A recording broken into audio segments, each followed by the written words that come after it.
Hey friends! Alright, we're going to keep on going with Masterminds. We left off the last time we read chapter 10. The car had gotten stolen, or they were hoping, it seemed that way, that they left the car and it had gotten stolen so that the police wouldn't be able to know that they left it at the bus station to figure out where they went. So they're trying to be super careful that people aren't on to their whereabouts. And then they went to Jackson Hole and they're looking for Tamara Dunleavy. And we left off where they were outside this like charitable event thing going on, and all of these people were coming out, and it wasn't her. Then it ended with them spotting her, and that's where it left off. Okay, so chapter 11 is from Eli's perspective. It's her. My hand is shaking so badly that I can't see the picture to make the positive identification, but we all recognize her. Tamara Dunleavy, who collaborated with Felix Hammerstrom to create Project Osiris and then backed out at the last minute for reasons nobody knows. The only person outside Serenity who will understand who we are and how we came to be. The rush of exhilaration I feel is so overwhelming that my step wobbles a little because I'm weak in the knees. We started out utterly clueless in the real world, yet we've succeeded in taking a single name from the internet and locating this person hundreds of miles from where we were. I'm proud of us, but mostly I'm filled with hope that the dream of some kind of future for us isn't completely impossible. If we can find this human needle in a haystack the size of America, then we're capable of opening any door. I probably would have stood out there forever, frozen in the moment. But Malik gives me a gentle shove, and the four of us half walk, half stumble into the Gillette ballroom. Miss Dunleavy hasn't noticed us yet. She's still bidding farewell to the last few members of her audience. One by one, they file out when we begin our approach. I'm too tongue-tied to speak. It's Tori who finds her voice first. Tamara Dunleavy? The founder of Vistanet turns in our direction. Yes? A lot of adults outside Serenity have a kind of impatient attitude toward kids, like we're unimportant and they're afraid we'll waste their valuable time. She isn't like that at all. She gives us her full attention as we approach. In fact, we're about 10 feet away when her eyes widen and fix on me. Do you know me? I ask timidly. No, she replies. It's just that for a moment there I thought you were someone else. Now, what can I do for you, ladies and gentlemen? Well, where to begin? We've been working toward this moment, anticipating, yet we never really talked about what we'll say when it happens. We know you were one of the creators of Project Osiris.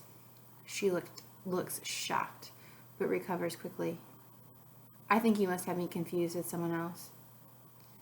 Tori steps forward. Please. We saw the piece on the internet. It said Tamara Dunleavy, founder of Vistanet. That's you. Her nervous laugh is in sharp contrast to the confident ease she was showing moments before. You can't believe everything you read on the internet.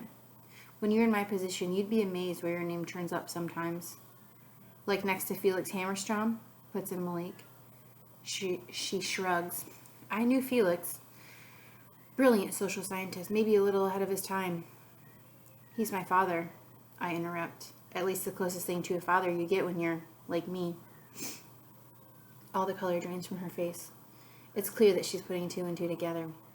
We're the right age. We know about the project. We know about Hammerstrom. This must be her first inkling that the Osiris experiment went ahead even after she dropped out.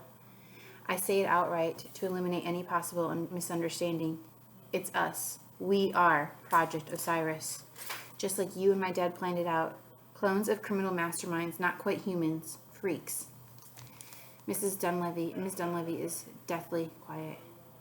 How can you say such an insane thing about yourselves? Amber speaks up. In Serenity, they told us honesty was the most important quality, while they were lying to us about everything else. Please don't do that too. We need your help, I add. We tried the police, but they didn't believe us. You're the only person who can back up our story. But I can't. The Purples, the Surety, are after us, I forge on, hoping to break through her resistance. They nearly caught us in Colorado. If they drag us back to Serenity, we'll never get another chance to have real lives. If that happens, they win. I take a deep breath and play my trump card. You quit Osiris because you saw how wrong it was.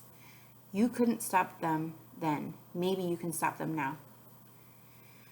Her face still pale, turned stern, her expression closed. I repeat, I have no idea what you're talking about. Malik, Malik says. Listen, lady, it's not just us. There are 6 more back in Happy Valley who don't even know the mess they're in. His voice cracks. Not to mention the good kid who got killed trying to escape with us. Miss Dunleavy is visibly shaken, but she sticks to her story. I'm so sorry. I can see that you've been through a terrible experience and you really believe what you're saying, but it just doesn't have anything to do with me. Now, if you'll excuse me. She speaks with the authority and the finality of someone who's used to... Sorry, let me start that again. She speaks with the authority and finality of someone who's used to being the boss. It's a weird moment. We know she's lying, and she knows we're telling the truth, but there's nothing else to be said on the subject. I wait for Malik to argue, or Tori to plead, or Amber to lay a guilt trip. I wait for myself to say something, anything, even, liar, liar, pants on fire.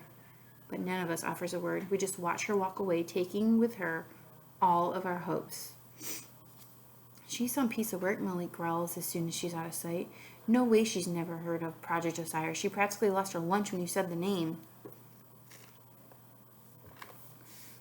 I don't think she realized until now that Osiris really happened, I suggest. She must have thought the whole thing was scrubbed when she quit. I guess she doesn't know my dad as well as she thinks she does. Everything has to be his way or no way. I don't care, Amber exclaims bitterly. If she helped dream up Osiris, she's a terrible person. Maybe a notch better than her parents because she at least had the decency to bail out, but she's still into it up to her neck. Tori nods. Did you see her staring at Eli? She knows who he's cloned from. I'll bet she thought she was looking at the guy. I feel a deep dread that I must be a dead ringer for Bartholomew Glenn. That was the expression on her face, that she just found herself eye to eye with the crossword killer. She was staring at all of us, Amber puts in, although she never looked at me straight on. It's almost like she was peering over my shoulder at something behind me. Malik is surprised. You know, I thought that too. She's such a bad liar that she can't even face you while you're doing it. While she's doing it. Actually, Tori muses, she's a pretty good liar. If I didn't already know she was guilty, she would have convinced me. Fine, sighs Malik. She's a fantastic liar who happens to have an eye tick, which makes her look at people right here. He raises his index finger to a spot on his muscular neck just below his left ear.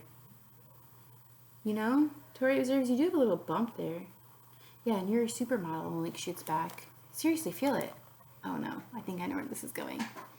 What do you guys think? What do you think this bump is that Tamara Dunleavy was looking at on the kids above their right shoulder? So he does, and finds something just far enough back to be out of sight in a mirror. Is that a pimple? It's just a birthmark, I assure him. You've always had it. Only... Tori frowns, the expression she wears when she's noticing something no one else can. Malik is right now. What is it? My dad had knee surgery when he was in college, she explains. The scar's totally gone. And that all that's left is a faint little line, barely even visible. You've got a line that goes through the middle of your birthmark. Are you saying I had neck surgery? Malik sputters. Maybe a long time ago. Tori's attention shifts to Amber. And you have it too. I gawk, squinting for focus. Tori is right. There's no bump, but Amber has a tiny faded scar barely visible in the exact same spot as Malik's. Well, that does it. We must seem pretty strange because we're standing in a circle staring at one another's necks. We all have it. An ancient scar, long healed, about an inch below the ear. Amber has the strongest reaction. Take it out now. I'm mystified. Take what out? Don't you see? She demands. The invisible barrier on Serenity. This must be what made it work. A tiny receiver in our heads that made us sick every time we got close to leaving town. They did surgery on us, probably when we were babies. They cut us open and put some kind of chip inside. It's not a pleasant thought, but what other explanation could there possibly be? Identical scars in identical places, conveniently just out of view. And maybe Malik shows because his implant, or whatever it is, wasn't stuck in deep enough. Malik covers his skeeved out expression by glaring at Amber. How can we take it out? You've got a zipper? I don't care. It's a clone thing and I want it gone. What if we, need it? Tori asks in a worried tone. What if we're at whatever it is, it's keeping us alive somehow? Impossible, I counter. We all did the research on clones except for how we started out. We're totally human. Malik has a different concern. Do you think the purples can use whatever it is to track us, like a GPS? That's what I was thinking, that it was some sort of tracker that they can know where they are.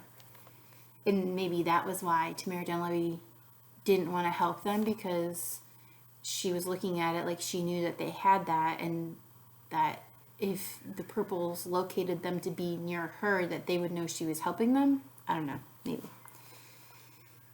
I doubt it, I reply. If that was true, we could never have made it this far. They would have scooped us up way back in Denver. Tori nods. So that's what it isn't. How do we find out what it is? Malik shrugs. We can't. The thing's inside us. We can't get at it without a doctor. Amber reaches over to a nearby table and picks up a small staple gun from the top of a stack of posters. She brings the gun to her neck and fires the staple into the skin near the bump.